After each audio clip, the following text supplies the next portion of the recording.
Hello, everyone. Happy New Year once again. Welcome to 2025. My name is Anessa, and I'm an author from Toronto, Canada, and I publish under the pen name Ian Sage. I write fantasy, mystery, a whole bunch of genres, really, sometimes all mixed together. And I am both an indie and a traditionally published author. And on this channel, what I try to do is kind of give you everything that I've learned so far after having written and published 24 books and counting.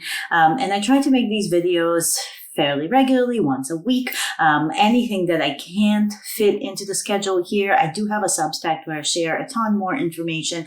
And so I'm kind of like all over the place. And because of that, I thought, what a perfect video to kind of follow up my reading journal setup video that I posted last week as the first one of the month, which if you haven't watched yet, make sure that you watch it. I'll put it maybe in the card somewhere or in the description, because I talk about all the books I'm going to read, not just for the month of January, but also as part of the very first Fiction Focus, which is my Substack, Fiction Focus book club that I am starting to run this year. It's very exciting.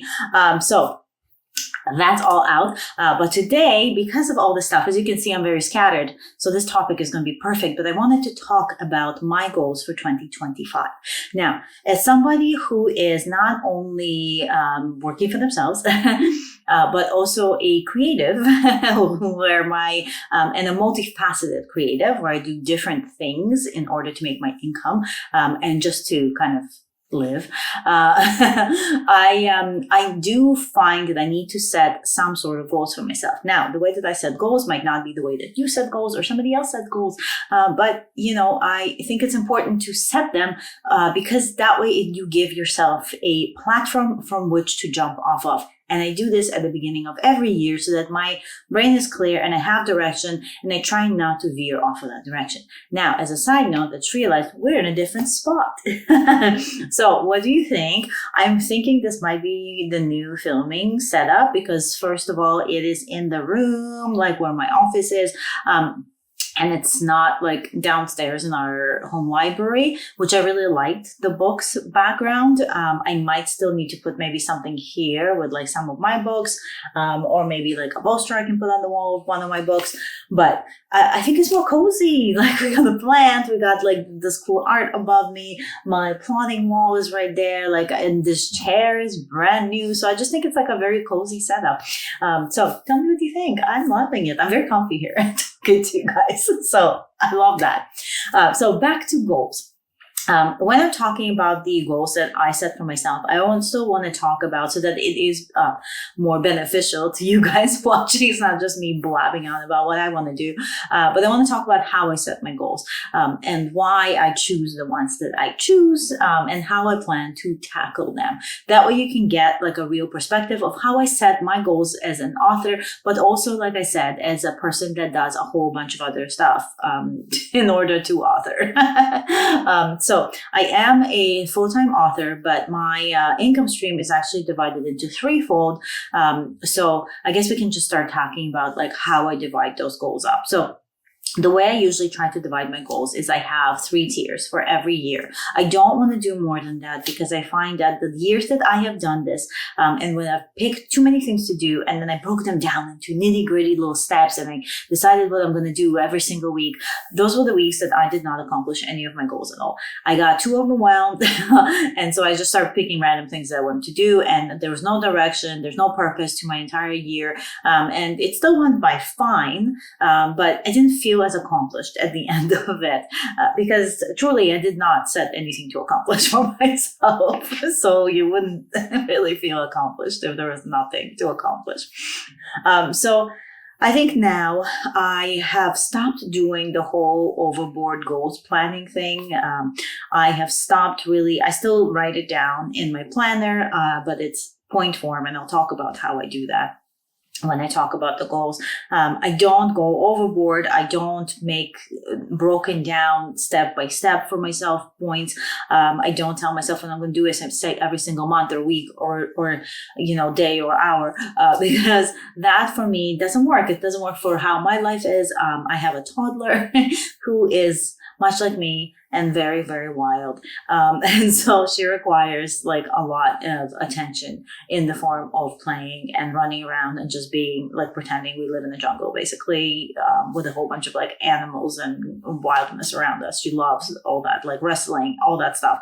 And so it's really hard to fit any kind of strategic nitty-gritty planning around the life of also being like a parent, and the parent that is at home most of the time. Because I work from home, I just happen to be the parent that she sees all the time, and so I am constantly needed and pulled away. And so I can't say I'm going to do something at 3 p.m. And there's something else that comes up, right? Because obviously she comes first, and also like other parts of the business might come first as they go. So that doesn't work for me. What does work for me is setting these 3 tiers. And the 3 tiers that I set for myself are career, personal and self-development, and community growth. So those are the 3 things that I try to concentrate. It is what I'm concentrating on this year. Sometimes they fluctuate. Like I might do, instead of personal growth, I just might do like mindset or something like that. But those are kind of like more or less where they fall into. So we'll go step by step. I might just do career and then community growth and then personal development. So for career, like I said, I have different venues in which I make my income so that I can be full-time doing what I want to do. And those 3 venues are writing, and they're all pretty equal in what they bring in. And so I do have to treat them fairly equally. So writing, cover design, and book coaching and editing, developmental editing. So kind of book coaching in the same time. So book coaching. Those are kind of my 3 things. I have a steady set of book coaching clients that I work with. I'm signed on a few more just now because I've had some slots that opened up. I, again, am having my cover design business, which I love. I love anything that is illustrative. I love to draw. I just love to be really visual. And so that is the other aspect of it. And of course, writing.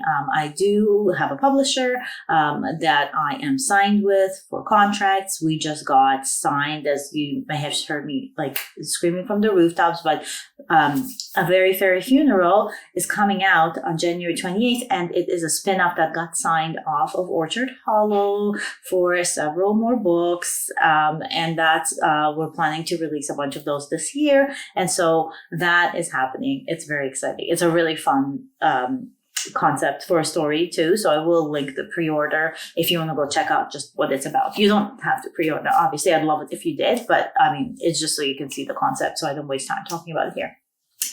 So the writing. And so I try to, in that first tier of career, I try to divide it up equally on what I tell myself that I want to accomplish. So for my writing portion of the career, third, like if you think about the pie chart, the third of the pie for career and the writing portion, I do have 4 books that I need to publish this year. Now, one of those books is already written. It's coming out in January, so done deal. But there's 3 more.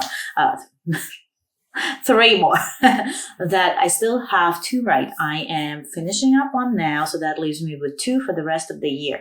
Now, I also want to get started on a book that I'm working on for next year, kind of towards the end of the year if I have time. But the one thing that I kind of want to do in between all of these books that I'm already obligated to write under contract is I want to work on a thriller. I always try to give myself a project that is not the writing project that is due to my publisher. And so last year I worked on the gothic romantasy.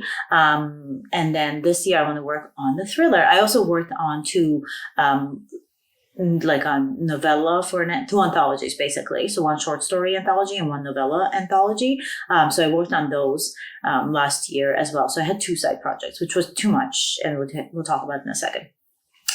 So that's kind of like the writing stuff. So the thriller and the 2.5, I guess, books that I have on contract to write. I also ghostwrite, if you didn't know that. So I do also ghostwrite. And so I am finalizing a few contracts for that right now. So that might be added in. So I write a lot.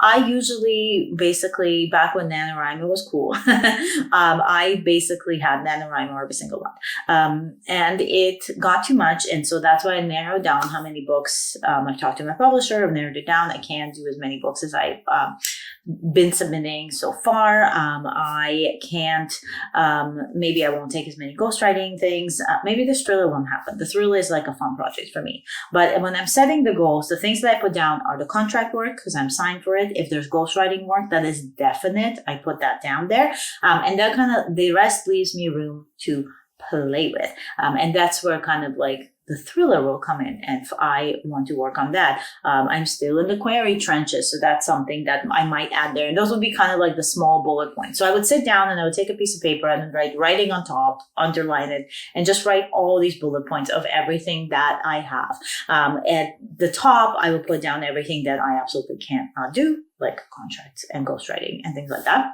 And then I pepper in some extras. And I kind of keep this page, and this will live in my planner as like a messy writing page. And that will be like the goals, the writing goals for this specific year. Now, another writing goal that I have that I haven't really started talking about a lot, but I will be running a Kickstarter, my first Kickstarter. And I am rewriting Cartaga.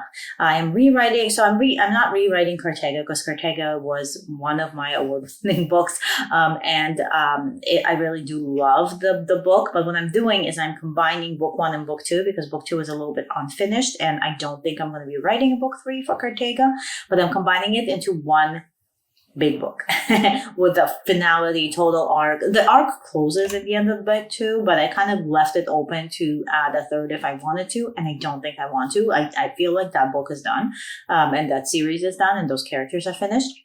And so I want to combine it and rewrite it into one complete novel, a standalone, and I want to run a Kickstarter with some absolutely stunning, like a new cover with sprayed edges and end sheets, and a bunch of like swag, and get like art and all that stuff. And so that's a goal as well. So if you're looking at my sheet of paper, which I don't have in front of me because I am foolish and I didn't bring it with me, but you would have the contract work, all the books listed out, ghostwriting, which right now there's nothing there because I haven't finalized the contract. So I kind of just keep an empty space in the back of my head and on this paper. Then we have Cartaga, Kickstarter, and then a possible thriller. And so that's going to be the goals for writing. Then from there, I move on to cover design, which is my next tier. Now, under cover design, I don't have much. I have clients, they contact me. I tell them what my openings are, and then we book in. I usually book in like a few months in advance, 3 or 4 months in advance is kind of like where I'm at. But I keep some dates open for if people have emergencies that come up. If, a lot now I've been seeing this happen is they've been ghosted by somebody or things like that. Like people, things happen. If they're switching, if they're recovering, if they have a Kickstarter project with like foil design. Sorry about the noise. I think they're like moving stuff around. There's a big truck out there. They're just moving stuff near a window. And so I do keep some slots open. But for the most part is people contact me, I put it down. And so for my goals for cover design, it might seem like there might not be goals, but there are, because I do want to grow my clientele. I always want to grow, right? As somebody who works for themselves, you always want to keep moving. You want to grow. And so I do want to grow more. I want to grow my clientele. I want to expand what I do, the kind of covers I do. I want to learn other things. And so in order to do that, I create more premates. And so my goal is to have at least 2 premates every single month. And one of those premates has to be in a different genre that I'm used to. So right now I'm doing pretty good. I'm actually have taken like a little bit of a slower writing time because I just needed the holidays for my brain to not melt, basically, from last year. That was so busy. And I almost hit burnout. So I really needed to slow down. And so I've been working on the pre-made every week, and it really refreshed me creatively. It does help to have all these different things that you're doing when you are working in the creative field that you try. And I always talk about like alternating what you do throughout the day so that you don't just like sit down and write, because that's clear burnout right there. Like you're heading there for sure. And so I've been working on the pre-made every single week, and a lot of them have been like a little different than what I'm used to. I'm used to like fantasy and painting and like digital painting and all of that. So I've been doing more typography, more discrete covers, more object covers. I want to learn to fully illustrate object-based covers. And so that's like the goal. And so the goal with cover design, underline, here come the bullet points. And the bullet points are pre-mates, 2 pre-mates a month, and then learn to illustrate a simple cover. So those are the goals for cover design. Then we move on to book coaching. Again, book coaching is also very straightforward. I get clients, I coach them through their books. They go on, they post their books. Last year was really exciting because I've coached 6, possibly 7 best-selling books. So books that I have worked on with clients have gone on to become bestsellers in their categories. I work a lot with nonfiction authors, and my goal for this year is actually to get more fiction authors to work with. And so I would write book coaching, get fiction authors, work with nonfiction books. And so that would be kind of my goal for book coaching. So as you can see, writing kind of has like the majority of the projects, because big books take a really long time to write, and because that kind of peppers out to everything else that I do. Then we have cover design, which seems to have a lot less kind of projects under it. And then book coaching, which is just one goal and project under it. So that's kind of like how I would set up my main idea boards for my goals. Sometimes I'll go on this board up here and I'll just write them all in up there. I might actually transfer that from my planner and just put them up there so that they're kind of like fresh in my mind. So that might be getting done either today or tomorrow. We'll see. Because now that I thought of it, I kind of really want to do it. So I would do that. Then I move on to my next big umbrella. And the next big umbrella we talked about is community growth. And community growth is this channel. So it's this channel and also my Substack. So I was active in... I've deleted TikTok because I truly, it was having a really negative effect on me. Mentally, my algorithm got all weird and it was showing me weird, like more like news related type stuff, which I have nothing against news related, obviously TikToks, but these were all very dark and they were all relating to like kids and things like that, like things that happen all over the world. And I'm sorry if it's like, I'm not going to go into detail because it's like triggering, and it triggered me because I've just had a child. And so it's also the reason why I stopped reading any thriller book that has to do with kids or young girls or anything like that. I'm raising a daughter. I can't have that in my head. It was giving me like anxiety constantly and I had trouble sleeping. And so what I did was I stopped reading the books that were doing this to me. And I'm reading like super fantastical fun things now.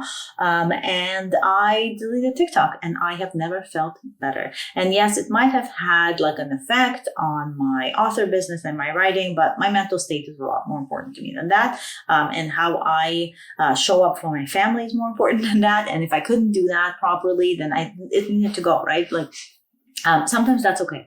You do what's best for you. And this was best for me. And I guess just in time, because we don't know what the future of the platform will be. So no love lost, right? So I deleted TikTok. I'm not active there. So that community section is out. Facebook algorithm and the way that it shows notifications to people and all of that stuff has been very, very slow. And so I'm not doing too much in my group. I'm kind of reposting what I already post on Instagram and, in my group. And then sometimes I'll do extra stuff during releases.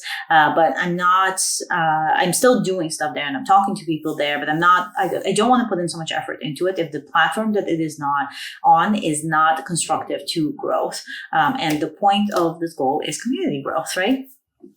So we have that. My newsletter, as always, I don't even count my newsletter anymore because it's always continuously growing every single time. And I am very active on it. I put out a newsletter every single month, plus on release, or if there's like an announcement for a free book or something like that.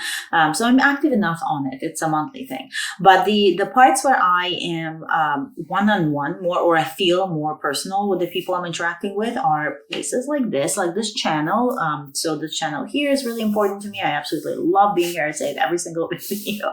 It makes me so happy to do these. And my Substack, which is very new, but I'm also really loving it there. I love that it's kind of like a newsletter and kind of like a social media platform. And so I want to grow both very actively. So, I'm glad if you're here and you're following. Thank you for that, because you're really helping with this part of the goal already for next year. So the plan is the goal. So let's write down community growth, underline it. So we have bullet point 1, YouTube channel, and bullet point 2, fiction focus Substack. So under the YouTube channel, the plan is to get more notes from you guys. So give me comments in the comments of the video. Give me comments on what you want to see. So to give you guys content that you want to see. I've noticed that you really like when I do tech reviews and gadgets and things like that. So do you want to see more of that? I've noticed that you enjoy my reading journal setups. Do you want me to talk more about books? I do have trouble kind of talking about other authors' books, because if I read something and I don't like it, I don't want to bash another author's work. So I don't know. Maybe I'll think about that, but you let me know. I do have the book club for for that, where it's one-on-one with people, really. So that's kind of like the goal here, is to give you videos that you want to see. Do you want to do more lives? Like I want you guys to tell me what you want, because the goal is to really make this a place that you want to come to regularly, so we could like really hang out, because I need like other people in my life, right? I work from home, and my main source of chatting with someone is a 2.5-year-old, and so I love when I get to chat with you guys, even if it is just in comments. So definitely let me know what you want. And for fiction focus, which is the Substack, so I kind of already started working on these goals. So the goal was to start the book club for this year, because over there I have mini courses every single month that I offer, and they're quite intensive. They take me like a week or two to write each one every single month. And they're usually about like 5-6 pages long of just like really dense information on a specific topic that the people in the paid tier vote on. So if you are a supporter there, you get to vote every single month on a topic, and I give you a mini course on that topic every single month. I love doing it. It's like my love for nonfiction is really coming out, and it's all geared towards fiction writing, because it's called Fiction Focus.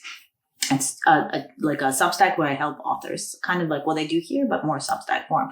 And then you also get, if you're in the supporter tier, you also get to vote on the book. And then we get together once a month and we discuss it, and we're trying to figure out how we're going to get together this month, because it's our first time doing it. So I don't know if we're going to do it on a Zoom, like face to face with some drinks maybe, or maybe we start a Discord channel, and we just chat on it on our phones there, or maybe we do a Discord chat, but that's limited to 25 people. So we're trying to figure out. So I'll see what people want, and we'll go from there for our first club meeting, which I'm really excited about, because again, community growth, chatting with people. I need human contact.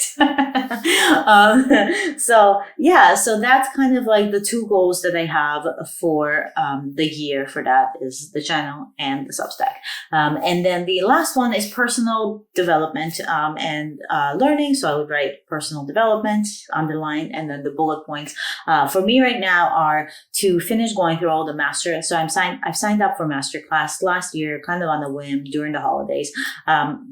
And I have taken masterclass before, and I've really, really enjoyed it. I found it really inspiring to listen to other like really famous authors and people who have succeeded talk about the craft and different like layers and levels of it. And so I signed up again because they had a whole bunch of new people that I did not listen to last time. And because it always goes on the back burner, I find I don't put enough effort into watching them. And so under personal development, the first bullet point for me is finish watching those masterclasses. I'm scheduling 15 to 20 minutes a day for myself to kind of do it. But that's like essentially what the goal would for that be. And then the second for personal development. So if you've been following me on social media, you know that I've been obsessed with crocheting. I have picked it up. I love cute little magical creatures and all this kind of stuff. And I've started getting into crocheting, and I've learned more, and I realized like I like it. I'm good at it. And so my goal for this year is actually to start designing my own patterns. I have ideas for dolls, you guys, kind of like cutesy, like not girl dolls, but more like creature dolls. And I had an idea for like a line of Victorian era animals. So like an alligator with like a top hat and like oh my god, a monocle. Oh my god, why couldn't I think of a monocle? So like a top hat and a monocle, and like a real Victorian collar, things like that, or like a mouse in like a proper Victorian trench coat, like this kind of like cool, like kind of like have the outfits be really Victorian and old style, but have the dolls be really like amigurumi crochet cuteness. And so I really want to design my own patterns. And so I kind of put that as my goal because I really enjoy doing this. And so I'm working towards learning how to design patterns and how to become a pattern designer. And I don't know, maybe I'll just put these up for myself. Maybe I'll put them up in the shop. I actually have in glitter fritter, I started crocheting like little keychains and coasters that like ghost kind of and witchy and cat related, because those are the three characters in glitter fritter. But I have started, and I'm going to put them up there as like little plushies basically. I'll put a picture maybe here, okay, one somewhere, of like the first kind of little trials. I put it up on my social media as well, but I want to do that. And so crocheting is a big part of it. Actually, I have, so this is like the most recent creation. I did not design this pattern, obviously, but it is like, look how, oh my God, I wonder if it will, here we go. I probably have to go like further so you can see more because it won't. But it is a flower dragon, and it's a plush, and he's just so cute. Like I made this for, I want to say my daughter, but I think we all know I made this little guy for me, and just so little. Like, oh, focus on his little face. It might be a little blown out because of the lights. Hopefully not. Hopefully I can fix it. But super soft. It's got flowers for ears, these little horns. It's got these fun little fluffy wings and flowers everywhere. And I just had so much fun making him. And so I want to make more of this, but I want to design them myself. So that's kind of the next goal for the year, and kind of the last one. And so once I have all of this laid out, the only thing I do from here, I do not go through and put details point by point, like hour by hour. Like I said, I don't do that. The only thing that I do with this big, huge list that I then have is every single month, I decide what 3 things I'm going to do for each one of these. It doesn't matter which ones they are. I just pick 3 things. Like, let's say if a book is due, then that's one thing for the writing goal, is finish that draft or edit that draft. And then make 2 pre-mates is the other one. Or afterwards, like design 1 pattern, like things like that. And so those would be the 3 things that I will do that month. And I will get out to them when I get to them. There's no pressure, but I just want to make sure that I do at least something to move myself towards these bullet points of big goals, big umbrella goals. And that's how I do my goals. It's much simpler. It's more fun. I find that big picture works really well because I can pivot and change. And if something changes, it's not a big deal. I just change the bullet point, right? I erase one bullet point. I don't have to delete the entire spreadsheet of tasks that I made for myself and feel like really guilty about it. I just scratch it out, add another bullet point in if something changes. So that's what works for me.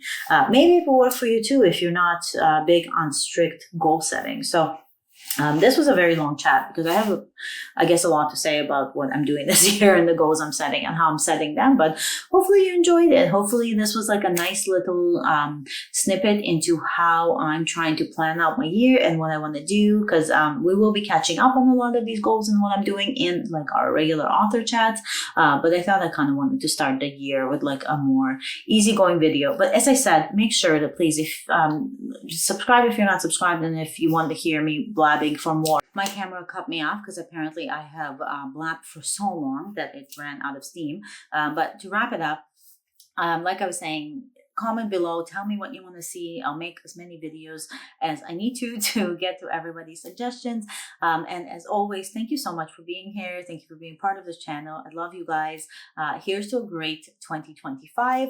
And I hope you stay magical. And I will see you next week for another video. Bye.